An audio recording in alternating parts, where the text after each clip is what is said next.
दोस्तों, दुबई में इस वक्त लोग दहशत में हैं। वहीं दुबई जो भारत और दूसरे देशों के लिए टूरिस्ट स्पॉट और बिजनेस डेस्टिनेशन रही है।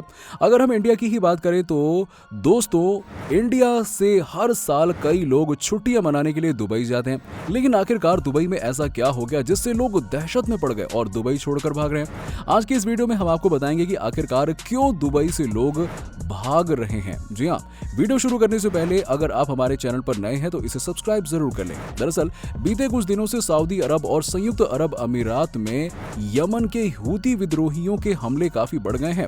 यही वजह है कि इसका हर्जाना आम जनता को भी भुगतना पड़ रहा है। हूती विरोधियों ने सबसे पहले इस हमले की शुरुआत की। इस हमले की शुरुआत 2022 के शुरुआत में ही हुई, जहां हूती विद्रोहियों ने यूएई के जहाजों पर कब्जा कर लिया था। हम आपको बता दें कि इस जहाज पर कई विदेशी हैं, जिसमें से अधिकतर भारतीय ही थे। इस हमले के बाद उन विद्रोहियों ने दुबई के कई शहरों में ड्रोन हमले भी किए। इस हमले का जवाब देने के लिए सऊदी अरब के संगठन ने भी अपनी मुहिम चलाई। यमन के हूती संगठन वालों ने इलाकों पर मिसाइलें दाग दी। इसी के साथ सिलसिला शुरू हुआ युद्ध का। लेकिन इस लड़ाई की सबसे दुखद बात यह है कि इस लड़ाई में मासूम जनता को अपनी जान गंवानी पड़ रही है। कुछ दिनों पहले ही अबू धाबी में ड्रोन हमले हुए।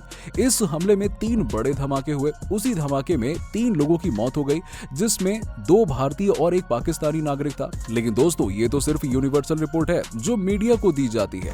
लेकिन अगर हम आंकड़ों की छोड़कर बात करें तो कई लोग इसमें अपनी जान गंवा चुके हैं और घायल भी हो चुके हैं। इस हमले की जिम्मेदारी यमन के हूती संगठन ने ली है और आगे भी ऐसे ही हमले की चेतावनी दी है। इतना ही नहीं, हूती संगठनों ने यूएई से बिजनेसमैन को जल्द से जल्द छोड़ने की धमकी दी है। आपको ये जानकर हैरानी होगी कि पिछले लड़ाई के बाद दिसंबर 2020 में संयुक्त राष्ट्र अमीरात की रिपोर्ट की इस लड़ाई में लगभग 2 लाख लोगों की मौत हो चुकी है, जिसमें 10,000 से ज्यादा बच्चे हैं। गठबंधन ताकतों के हवाई हमले में 8,000 से भी ज्यादा लोगों की मौत हो गई है। वहीं इस लड़ाई के कारण यमन के 40 लाख लोगों को अपना घर छोड़कर जाना पड़ा। ऐसे में लोगों का डर कर भागना तो लाजमी है। दोस्तों, हम आपको बता दें कि यह लड़ाई कोई नई बात नहीं है। अरब के सबसे गरीब राज्य यमन में मेजर संघर्ष पिछले कई सालों से चल रहा है। लेकिन पहले इन दोनों के बीच शांति चल रही थी, लेकिन अचानक से फिर से हूती संगठनों ने हमले शुरू कर दिए। यह लड़ाई इतनी गंभीर रूप से छेड़ी जा चुकी है कि दुबई की आम जनता मजबूर है अपने घरों में बैठकर रहने के लिए। लोग इतने डरे हुए हैं कि जल्द से जल्द वहां से बाहर निकलना चाहते हैं। सवाल यह है कि आखिर हूती विद्रोही यमन को निशाना क्यों बना रहे हैं। दरअसल यमन के बड़े हिस्से पर हूती विद्रोहियों ने कब्जा किया हुआ है। यहां अंतर्राष्ट्रीय स्तर पर मान्यता प्राप्त सरकार की बहाली के लिए सऊदी अरब की अगुवाई वाला संगठन हूतियों के खिलाफ लड़ रहा है।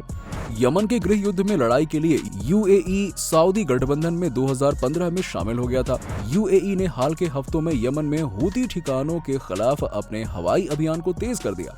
हूती विद्रोहियों ने कहा था कि वो इसके खिलाफ जवाबी कार्रवाई करेंगे। सोमवार को हुए हमलों को इसी कार्रवाई का हिस्सा माना जा रहा है। कौन है और कहां से आते हैं हूती? हूतियों का उदय 1980 के दशक में यमन में हुआ। ये यमन के उत्तरी क्षेत्र में शिया मुस्लिमों का सबसे बड़ा आदिवासी संगठन है। हूती उत्तरी यमन में सुन्नी इस्लाम की सलाफी विचारधारा के विस्तार के विरोध में है। 2011 से पहले जब यमन में सुन्नी नेता अब्दुल्ला सालेह की सरकार थी, तब शियाओं के दमन की कई घटनाएं सामने आई। ऐसे में शियाओं में सुन्नी समुदाय के तानाशाह नेता के खिलाफ गुस्सा भड़क उठा। रिपोर्ट के मुताबिक 2000 के दशक में विद्रोही सेना बनने के बाद हूतियों ने 2004 से 2010 तक सालेह की सेना से 6 बार युद्ध किया। साल 2011 में अरब देश यानी कि सऊदी अरब, यूएई, बहरीन और अन्य इनके हस्तक्षेप के बाद ये युद्ध शांत हुआ। तानाशाह सालेह को देश की जनता के प्रदर्शन के चलते पद छोड़ना पड़ा। लेकिन देश में जिहादी आतंकियों के बढ़ते हमले, दक्षिणी यमन में अलगाववादी आंदोलन, भ्रष्टाचार, बेरोजगारी और सेना का पूर्व राष्ट्रपति सालेह को समर्थन हादी के लिए समस्या बना। आखिरकार जब हूतियों को अपनी समस्या का हल होता नहीं दिखा तो उन्होंने हादी को भी सत्ता से बेदखल कर दिया और राजधानी सना को अपने कब्जे में ले लिया। क्यों घबराए हैं सऊदी और यूएई? शिया समुदाय से आने वाले हूतियों की यमन में इसी बढ़ती ताकत से सुन्नी बहुल सऊदी अरब और यूएई में घबराहट बढ़ गई है। उन्होंने अमेरिका और ब्रिटेन की मदद से हूतियों के खिलाफ हवाई और जमीनी हमले शुरू कर दिए और सत्ता से बेदखल हुए हादी का समर्थन किया। इसका असर ये हुआ कि यमन अब युद्ध का मैदान बन चुका है, जहां सऊदी अरब यूएई की सेनाओं का मुकाबला हूती विद्रोहियों से है।